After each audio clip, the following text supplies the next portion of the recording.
ఓ పక్క రాష్ట్రంలో గత కొన్ని రోజుల నుంచి లెక్కర వ్యవహారం బయటకు వచ్చింది, కల్తీ చేస్తున్నారని.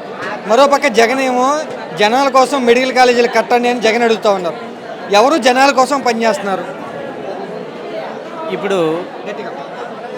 ఇప్పుడు ఉన్నటువంటి పరిస్థితులను బట్టి గత 5 సంవత్సరాల్లో జగన్మోహన్ రెడ్డి గారు చేసినటువంటి సంక్షేమ కార్యక్రమాలు కానివ్వండి, విద్య, వైద్యం, వ్యవసాయం,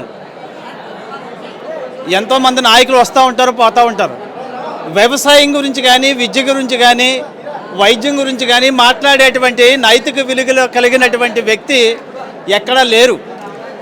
గత జగన్మోహన్ రెడ్డి గారి ప్రభుత్వంలో మాత్రమే శాశ్వతమైనటువంటి విలువలతో కూడినటువంటి వైద్యమే కానివ్వండి, విద్య కానివ్వండి, అలాగే వ్యవసాయం కానివ్వండి, అనేక రకాలైనటువంటి కార్యక్రమాల్లో చాలా ప్రజలకు మెరుగైనటువంటి సేవలు అందించడమే కాకుండా ప్రతి ఒక్క విద్యార్థి కూడా ఈరోజు చాలా ఇబ్బందుల్లో ఉన్నారు.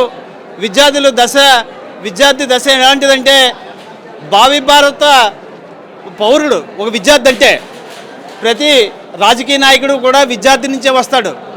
ఒక డాక్టర్ కావాలంటే విద్యార్థి కావాలి, ఒక డాక్టర్ కావాలంటే విద్యార్థి కావాలి, ఒక ఐఏఎస్ కావాలంటే ఒక చదువుకున్నటువంటి స్టూడెంట్ కావాలి. ఈ స్టూడెంట్స్ లేనిది విద్యా వ్యవస్థను మెరుగుపరచలేనటువంటి ప్రభుత్వాలు ఉన్నా పోనా సమానమే. విద్యకైనా, వైద్యానికైనా, వ్యవసాయానికైనా, దేనికైనా మా లీడరే విజన్ ఉన్న నాయకుడు అని కూటమి వాళ్ళు చెప్తా ఉన్నారు. దాని గురించి ఏమంటారు మీరు? ఏ అంబులెన్స్కి ఫోన్ చేస్తే వితిన్ టైంలో వస్తుందో ఆ కూటమి నాయకుల్ని చెప్పమనండి. ఆ కూటమి నాయకులకి సిగ్గు, లజ్జ ఏమైనా ఉంటే మా ప్రభుత్వంలో మేము ఇది చేసాము, ఇది కట్టాము, ఇది నిర్మించాము, రాష్ట్రానికి సంబంధించినటువంటి జిల్లా స్థాయిలో ఇక్కడ మన మెడికల్ కాలేజీలు కానివ్వండి, కొన్ని విద్యా సంస్థలు కానివ్వండి, గత ప్రభుత్వంలో జగన్మోహన్ రెడ్డి గారు రిలీజ్ చేసినటువంటి ఫీజు రీయింబర్స్మెంట్ అమౌంట్ ఈరోజు పిల్లలకి ఇంకా రాలేదు. ఎంతోమంది తల్లిదండ్రులు, ఎంతోమంది పేద రైతులు వాళ్ళ కొడుకుని డాక్టర్నో, ఇంజనీర్నో, ఐఏఎస్నో, ఐపీఎస్నో చెయ్యాలనేటువంటి సంకల్పంతో ప్రతి విద్యార్థిని విజయం చూపించాలనేటువంటి ఒక విజన్ ఉన్న నాయకుడు జగన్మోహన్ రెడ్డి అని చెప్పేసి ఘంటాపదంగా నేను చెప్పడానికి నేను సిద్ధంగా ఉన్నాను. ఈరోజు ఈ మెడికల్ కాలేజ్ ఆపేయటం వల్ల మీ ఉత్తరాంధ్రకి చాలా నష్టం. మీ ఉత్తరాంధ్ర నుంచి ఇప్పుడు 2-3 మంత్రులు ఉండి ఎందుకని మాట్లాడతలేదు మా ప్రాంతానికి అన్యాయం జరుగుతుంది అని? చంద్రబాబు నాయుడు అంటే ఓ మోసపూరితమైన నాయకుడు. చంద్రబాబు నాయుడు అంటే మోసం చేసే నాయకుడు. వాళ్ళ దగ్గర ఉన్నటువంటి ఎమ్మెల్యేలు కానీ, మంత్రులు కానీ వీళ్ళందరూ కూడా సన్నాసులు. చంద్రబాబు నాయుడు ఎలా సంకనాకమంటామని ఆగుతారు. ప్రజల గురించి పట్టించుకున్న నాయకుడు ఎవడూ లేడు. గతంలో వైఎస్ రాజశేఖర రెడ్డి గారు అంటే ఇది లైవ్ టెలికాస్ట్ చేయాలి. మీరు ఏదో తీసాం కదా, మాట్లాడాం కదా, ఇది వేస్ట్, ఇదంతా కూడా మా ఎనర్జీ వేస్ట్, మీ టైం వేస్ట్. లైవ్ టెలికాస్ట్ చేయాలి మీరు.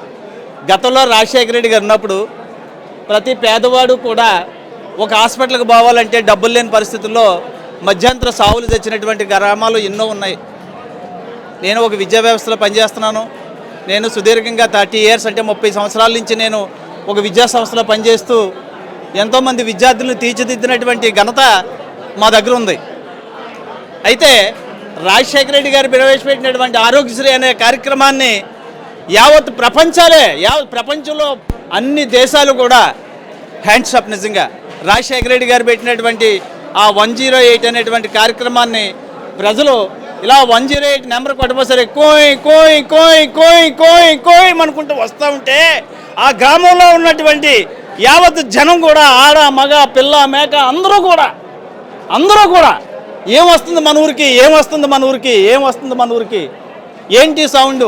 రాజశేఖర రెడ్డి గారు వస్తున్నారు. రాజశేఖర రెడ్డి గారి తర్వాత జగన్మోహన్ రెడ్డి గారు వస్తున్నారు. ఆ శబ్దం వినబడితే రాజశేఖర రెడ్డి గారు, జగన్మోహన్ రెడ్డి గారు మాత్రమే వినబడతారు.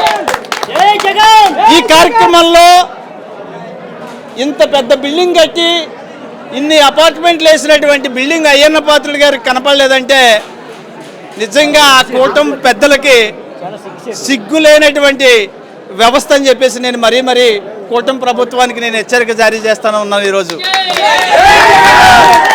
కూటమి ప్రభుత్వం అంటే కూడుకొని తీసివేతలు, కూడికలు తెలుసు వాళ్ళకి. ఎందుకంటే ఎక్కడ లాక్కోవాలో, ఎక్కడ పీక్కోవాలో, ఎలా పెరుక్కోవాలో తెలుసు వాళ్ళకి. జగన్మోహన్ రెడ్డి గారు గవర్నమెంట్లో ఎవరికి ఏమీ రాదు, నాయకత్వం మాత్రమే ఉంటుంది, వైట్ షర్ట్ మాత్రమే ఉంటుంది. వైట్ షర్ట్తో ఆపేస్తారని చెప్పేసి నేను కలర్ షర్ట్ వేసుకొచ్చాను.